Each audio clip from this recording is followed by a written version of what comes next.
Alright, you ask 150 people about their pets. The results show that 9/25 of the people own a dog. Of the people who own a dog, 1/5 of them also own a cat.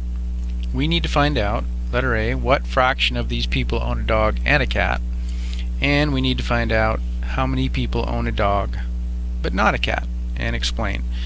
This is a hard problem. There's probably more than one way to do it, so if you come up with a better way than me, please let me know. So the first thing we need to do is find out how many people own dogs. So we ask 150 people about their pets. The result shows that 9/25 of the people. Now I've talked to you about the of part.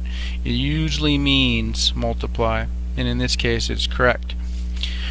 So basically what we're saying is we're trying to find out, first of all, like how many 25s are there in 150s, because we're going to divide by 150 ultimately by 25, but first we're going to multiply it by 9. You know, some might argue that this makes more sense. What if we did find out how many 25s there are in 150, which is 6?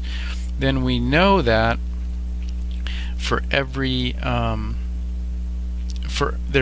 for every 25 there's 6 dog owners. So let's multiply 6 times 9, which is going to give us 54. We would have got the same exact thing by multiplying these two numbers. We could have simplified before we multiplied, and then 6 times 9 is 54. Maybe I should have just done that right away.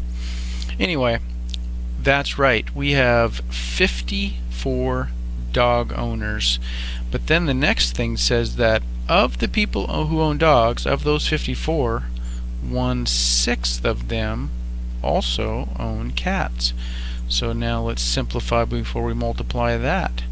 So 9 people out of a total of 150 own both a cat and a dog.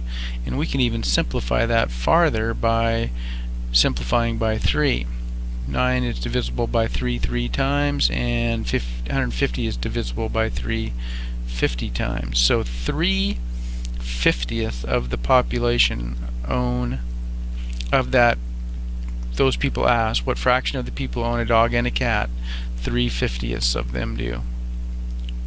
Now, how many people own a dog but not a cat? Now originally we had 54 dog owners, so we figured that out right there.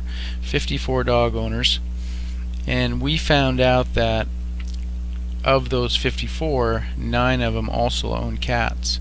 So what we need to do is just subtract those 9 cat owners from the dog owners and get 45. So that's how many people own a dog but not a cat. Alright, hopefully you can retrace this and make some sense to you. If you can find a better way to solve this problem, please let me know.